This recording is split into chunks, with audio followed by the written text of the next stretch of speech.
वो माँ जिसको आप माँ कहते हैं, तो वो आपकी उत्तर प्रदेश में माँ, आपकी पंजाब में माँ, आपकी हरियाणा में माँ, मध्य प्रदेश में माँ, बिहार में माँ, लेकिन मेघालय में वो आपकी माँ नहीं है, कर्नाटक में वो आपकी माँ नहीं है, गोवा में वो आपकी माँ नहीं। वहाँ पर आप अपनी माँ के साथ धंधा करते हो और काट कर खा जाते हो। मोनू मानेसर जैसे पालतू 2 कौड़ी के आदमी की औकात नहीं हो सकती कि वो जाए और ऐसे 2 युवकों को उठाए और मॉब लिंचिंग। मोनू मानेसर के दरिंदों से, मोनू मानेसर से मेरा सवाल है कि आप बताओ और तुम बताओ कि क्या तुम परिवार वाले नहीं हो? क्या तुम्हारी माँ, तुम्हारी बहन इस घटना को जायज ठहराएंगी कि तुमने एक घर का चिराग बुझा दिया और मिट्टी का तेल डाल के जिंदा लोगों को ये जलाकर मार डालते? इन्हीं के लोग सल्फास खिला खिला के अपनी माँ को मार रहे हैं ताकि 10,000 में उनकी हड्डियां, तो उनकी चमड़ी, तो उनका मांस बेचा जाए। जानवर के नाम पर 2 जिंदगियां कुर्बान कर दी जाती हैं और लोग जो है उन दरिंदों का साथ देते हैं। अगर कोई भी मुसलमान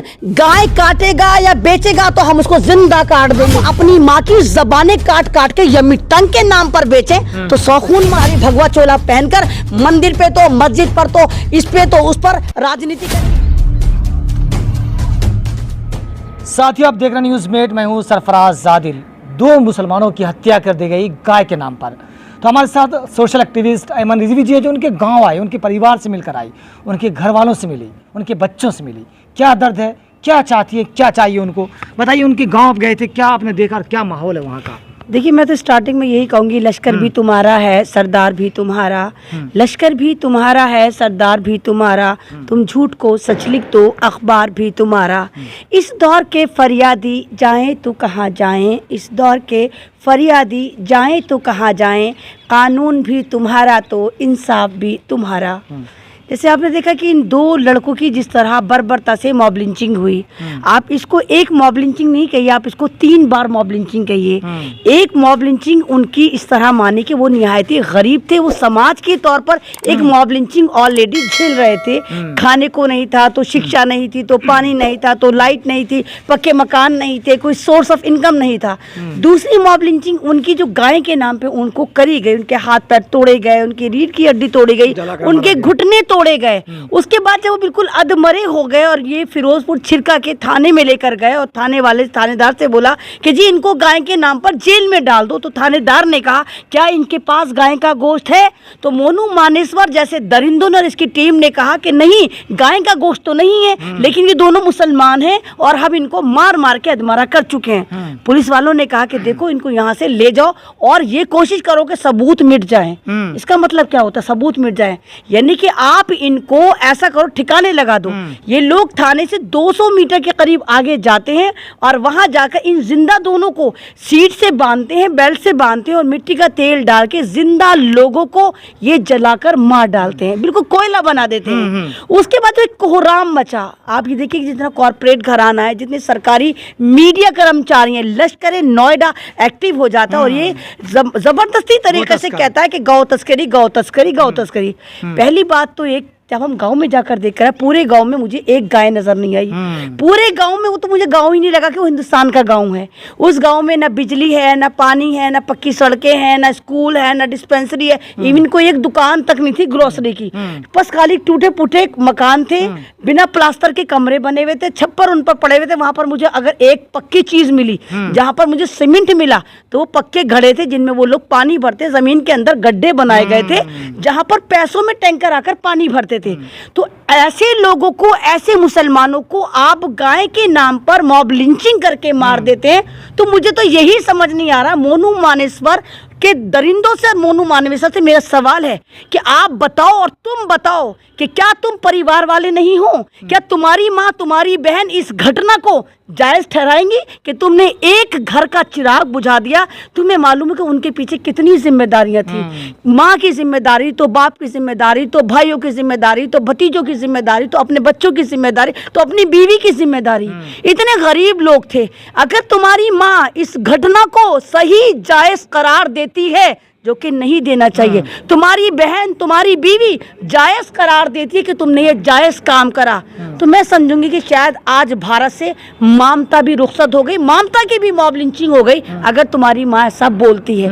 आप ये देखिए कि एक ऐसे परिवार को आपने मार दिया, कोई मीडिया वहाँ पर जाने को तैयार नहीं। और अफसोस की बात सबसे ज़्यादा हमें ये लगी, वहाँ पर कांग्रेस की सरकार है, कांग्रेस की सरकार है, चलिए ये भी कोई ख़ास बात नहीं, लेकिन उस इलाके की जो विधायिका हैं वो मुस्लिम समाज से आती हैं जनाब।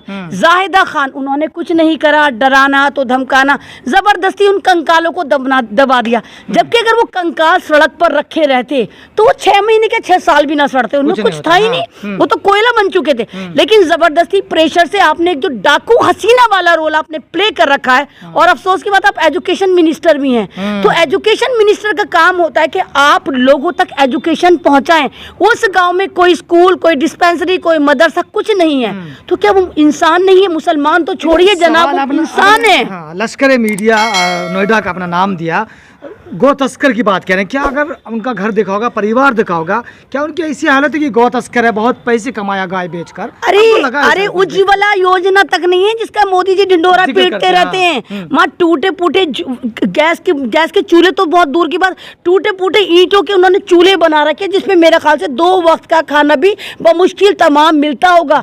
बच्चे इतने गंदे कपड़ों में फिरते, क्योंकि कपड़े साफ होने के लिए पानी का होना जरूरी है। जब पानी ही नहीं है तो बच्चे क्या नहाएंगे, क्या धोएंगे, क्या कपड़े धुलेंगे?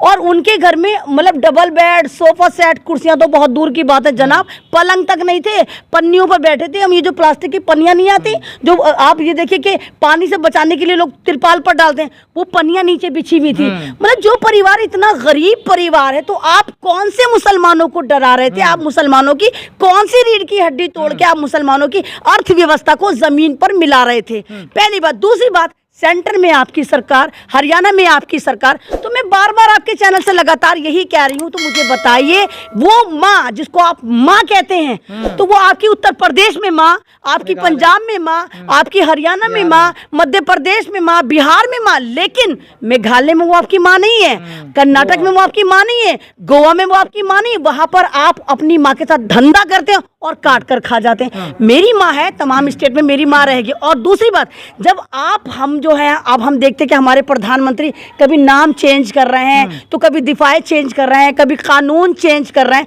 तो ऐसा क्या है जो आपकी माँ है? तो हम तो बचपन से ये पढ़ते हैं, the cow is a pet animal.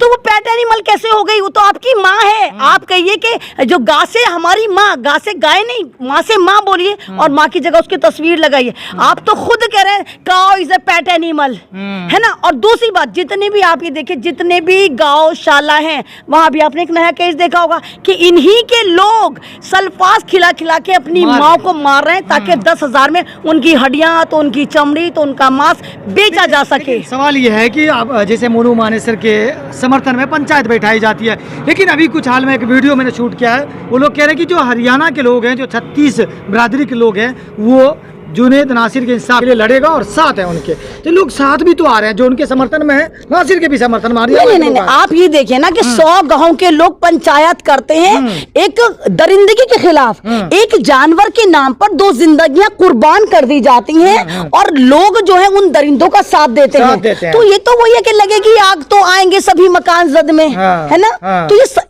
अभी तो ये शुरुआत है। जब दरिंदों को खून पीने की आदत हो जाती है, तो ना वो तेरा घर देखते हैं, ना वो मेरा घर देखते हैं, ना वो हिंदू देखते हैं, ना मुसलमान देखते हैं, वो फिर खून पीते हैं। और जिस तरह भी आप देखें कि जैसे मोनू मानेसर को बचाया जा रहा था, और अभी भी आपको पता है कि सूत्रों से पता चल रहा है कि मोनू मानेसर जो नेपाल में छुपा बैठा है, ठीक भागा हुआ है, और जो एक स्कॉर्पियो पकड़ी गई है, जो वहां पर एक गौशाला में पकड़ी गई है, वो पुलिस की नाम पे निकली हुई है। पुलिस लगातार डिनाई कर रही है कि जी हमारी थी, लेकिन हम बेच चुके थे। किसको बेची नहीं पता, पेपर का है नहीं पता, लेकिन वो गौशाला में खड़ी है, और वो मोनू मानेसर यूज करता था।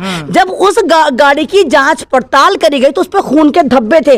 उन खून के धब्बों को जब लैब में चेक कराया गया, तो वो आपको यकीन नहीं होगा, वो नासिर और जुनैद का खून था। और मैं लगातार आपकी वीडियो में भी कह रही हूँ, लगातार मैं वहां भी कह कर आई हूँ कि इस मर्डर में पूरा का पूरा शासन, तो प्रशासन, पुलिस महकमा, सरकारें सब शामिल हैं। मोनू मानेसर जैसे पालतू 2 कौड़ी के आदमी की औकात नहीं हो सकती कि वो जाए और ऐसे 2 युवकों को उठाए और मॉब लिंचिंग कर दे। सरकार बंदूक भी तो उनको दे रही है, लाइसेंसी बंदूक है, लेके घुमा रहे हैं ना, तो कहीं ना कहीं समर्थन तो है किसी नहीं, मोनू मानेसर तो खुद ही कह रहा है कि अगर कोई भी मुसलमान गाय काटेगा या बेचेगा तो हम उसको जिंदा काट देंगे। हु आर यू, कौन हो तुम जो काटने की बात कर रहे हो? बीजेपी के लोग बात करते हैं कि बच्चा बीफ देंगे मेघालय में, आप ये नहीं, तो आप एक बात बताइए ना, हिंदुस्तान में जो बीफ एक्सपोर्टर हैं सारे के सारे क्या नॉन मुस्लिम नहीं है, पंडित है तो जैन है। और दूसरी बात, आप हिंदुस्तान में याद आइए यहाँ की जो आपको पता है, क्योंकि सास भी कभी बहू थी, स्मृति ईरानी जी है, इनकी बेटी का रेस्टोरेंट पकड़ा गया था जहाँ पे यम्मी यम्मी टंग, काव टंग थी गोवा में, आपको याद होगा पिछले साल कितना ड्रामा हुआ था। तो यानी आप अपनी माँ की जबानें काट काट के यम्मी टंग के नाम पर बेचें तो 100 खून माफ, लेकिन मुसलमान को आप जबरन जबरदस्ती फंसाने की कोशिश करते हैं झूठे मुकदमों में। हम तो लगातार कह रहे हैं भैया आप ऐसा कानून बनाइए कि आपकी माँ आपकी माँ रहे और वहां पर पले, और अगर कोई भी ऐसी एक्टिविटी करता है तो आप देशद्रोह के मुकदमे लगाइए। और जिस मुसलमान को आप बदनाम करते हैं कि मुसलमान गाय खाते हैं, ओखला में 2-2.5 हजार गाय, मैंने आपके चैनल से पहले ही बताया था, अब भी हैं जिनको कोई मुसलमान नुकसान नहीं पहुंचाता, उल्टा हम उनको रोटी खिलाकर आते हैं। एमएन साहिबा, तो ये जो घटना हुई ये एक बार फिर साबित करती है कि हिंदुस्तान में मुसलमानों के खिलाफ जो नफरत है वो बढ़ गई है और बढ़ती चली जा रही है। देखिए, नफरत फैलाने के पीछे पूरा एक सिस्टमैटिक के तौर पर पूरा एक सिस्टम काम करता है। आरएसएस के साथ आपको लगता है बस आरएसएस सिर्फ आरएसएस नहीं, आरएसएस के साथ 75,000 ऑर्गेनाइजेशन मिलकर काम करती हैं, जो दिन रात इसी पे काम करती हैं कि हिंदुस्तान के दलितों को, तो हिंदुस्तान के मुसलमानों को, हिंदुस्तान के ईसाइयों को, किसानों को, जवानों को किस तरह बर्बाद और परेशान करा जाए। पहले आपने देखा था, पहले बहुत ज्यादा दलितों पे जुल्म होता था, लेकिन सच्चर कमेटी की रिपोर्ट, ये मेरी रिपोर्ट नहीं है, सच्चर कमेटी की रिपोर्ट है कि हिंदुस्तान का जो मुसलमान है वो दलितों से ज्यादा पिछड़ा हुआ है। ये रिपोर्ट कब आई? 2002 या 3 की रिपोर्ट है, यानी 20-22 साल पहले सच्चर कमेटी की रिपोर्ट कह रही है कि भारत का मुसलमान इस वक्त दलितों से भी ज्यादा पिछड़ा है। तो जो जुल्म दलितों पर होता था वो आज मुसलमानों पर होता है। उस वक्त कांग्रेस की सरकार थी, उन्होंने तो कुछ नहीं किया। नहीं तो भाई सारी की सारी सरकारें शामिल होती है जुल्म में, ये हम बीजेपी को मुंह भर कर नहीं कोस सकते। हम तो खुद कह रहे हैं, हरियाणा के अगर लड़के थे तो मारा तो राजस्थान में था। तमाम कांग्रेसी लीडर वहां जाके कहते कि हम इंसाफ दिलवाएंगे। भैया कैसे दिलवाओगे? तुम्हारी तो सरकार है, डबल इंजन की सरकार थोड़ी है कि या दिल्ली के केजरीवाल थोड़ी है जो कह देंगे पुलिस मेरे हाथ में नहीं है। तो मतलब राजस्थान में अगर मुसलमानों को इंसाफ नहीं मिल रहा तो यहाँ पर नाकामी किसकी है? कांग्रेस की। और राजस्थान के, हरियाणा के बारे में मुझे पता चला था कि सर्वे निकल कर आ रहा है कि हरियाणा में कहीं ना कहीं जो है वो बीजेपी लूज कर रही है, शायद हार सकती है। इसीलिए इन्होंने एक टारगेट करा 2 मुसलमान युवकों को जो बराबर के इलाके के थे। उन्होंने ये एक नैरेटिव सेट करा कि देखो राजस्थान के मुसलमानों को तो हम जब चाहे तब मार सकते हैं, लेकिन हमारी औकात इतनी है कि हम राजस्थान से मुसलमान, हरियाणा को तो कभी भी मार दें, हम राजस्थान के मुसलमानों को भी उठाकर मॉब लिंचिंग कर सकते हैं। और शासन प्रशासन, इवन राजस्थान में जो कांग्रेस जो सेकुलर कहती है, वो भी हमारा कुछ नहीं बिगाड़ सकती। आखिरी सवाल कर रहा हूँ, मुसलमानों की आपने बात की, मुसलमान लीडर, मुसलमान जो सोशल एक्टिविस्ट कहते हैं अपने आप को, वो लोग गए और रो के आए वहाँ से, उन्होंने फोटोज भी खिंचाए, वीडियोस भी पढ़ी, दुआएं भी की, लेकिन उसके बाद फिर खामोशी हो जाती है। नहीं देखिए, आप वहां रोकर आए या दुआएं मांग कर आए, बाद में वो वीडियो डिलीट भी हो गई, कैसे हुई नहीं पता। तो दुआएं मांगने से क्या उस फैमिली का कुछ हुआ? आप सोशल एक्टिविस्ट का मतलब ये नहीं कि आप चैनल पर आए भौकम भागी शुरू कर दें आप सोशल एक्टिविस्ट हैं। सोशल एक्टिविस्ट का मतलब है कि आप जमीन पर जाएं, आप उन मुद्दों का निवारण करें कि उन मुद्दों का क्या हो सकता है। हम गए थे अपनी टीम के साथ, हम पूरी अपनी एक लीगल टीम लेकर गए थे। हम हाई कोर्ट, सुप्रीम कोर्ट के लिए हम कहकर आए थे कि हम पूरा एक वकालतनामा साइन करा कर लेकर आए थे कि मैं अमन रिजवी और मेरी पूरी टीम इनका फ्री में केस लड़ेगी सुप्रीम कोर्ट में। हम उनके परिवार को एएमयू की तरफ से एजुकेशन फ्री देकर आए थे। तो हम ऐसे तो नहीं गए थे वहां भौंकने चले गए थे और भौंक भाग कर हम आ गए। तो जब आप अपने आप को कह रहे हैं कि आप जिम्मेदार हैं, आप समाज के प्रति अपने आप को समर्पित करते हैं, तो आप दिखाइए ना। आप तो वीडियो डिलीट करवा दिया आपने, तो वीडियो डिलीट हुई है, कुछ मिला के लिए या कुछ डीलिंग हुई है, कुछ पैसे लेके डिलीट हुई है, ये तो आपको पता होगा। लेकिन वीडियो डिलीट हुई, क्यों डिलीट हुई है, ये आपको उन लोगों से पूछना चाहिए। अच्छा, आखिरी सवाल, सरकार को क्या करना चाहिए? गहलोत साहब गए थे, बैठे भी थे, बच्चों के सर पे हाथ फेर रहे थे, इससे काम तो नहीं बनता। नहीं, देखिए किसी भी मुल्क का, किसी भी स्टेट का चीफ मिनिस्टर अगर वहां जाता है तो किसने बोला चीफ मिनिस्टर साहब वहां जाएं? भाई चीफ मिनिस्टर एक बड़ा नाम होता है, आप हर घटना में तो नहीं पहुंच सकते, लेकिन आपने वहां जाकर करा क्या? छोटा छोटा सा जीरे के बराबर आप वहां पर अनाउंसमेंट कर गए, और आप कह रहे हैं कि जी कन्हैया के साथ इसको कंपेयर मत करो। क्यों ना करें? कन्हैया तो एक तरह का कल्प्रिट था, दोषी था, लेकिन ये लोग तो इनोसेंट थे। इन लोगों की डबल मॉब लिंचिंग हुई, एक तो मॉब लिंचिंग करी, फिर इनको जिंदा को जलाकर मार डाला, और आप सिर्फ 5-5 लाख का चुग्गा पकड़ा कर आ गए। तो ये बात पता चलती है कि हिंदुस्तान में मुसलमानों को आज भी थर्ड जेंडर से भी ज्यादा गिरा हुआ समझा जाता है, कि इनको भीख की तरह बस 5-5 लाख पकड़ा दिए और ये सोचते मुसलमान खुश हो जाएगा और मुद्दा दब जाएगा। अब मुसलमानों को ये वक्त आ गया कि मुसलमानों अपनी लीडरशिप चुनो, कोई ऐसी पार्टी बनाओ या किसी पार्टी के साथ हो जाओ जो तुम्हारे साथ शाना बशाना खड़ी हो। ये पार्टी तुम्हारे लिए कुछ नहीं करेंगी, सिर्फ तुम्हें बेवकूफ बनाएंगे, और एंड ऑफ द डे ये सारी की सारी भगवा चोला पहनकर मंदिर पे तो, मस्जिद पर तो, इस पे तो, उस पर राजनीति करेंगे, कोई गाय पे करेंगे, कोई किसी पे करेंगे। तो हमारे लिए कोई वफादार नहीं, हमारे लिए जो वफादार होगी हमारी अपनी पार्टीज होंगी। शुक्रिया।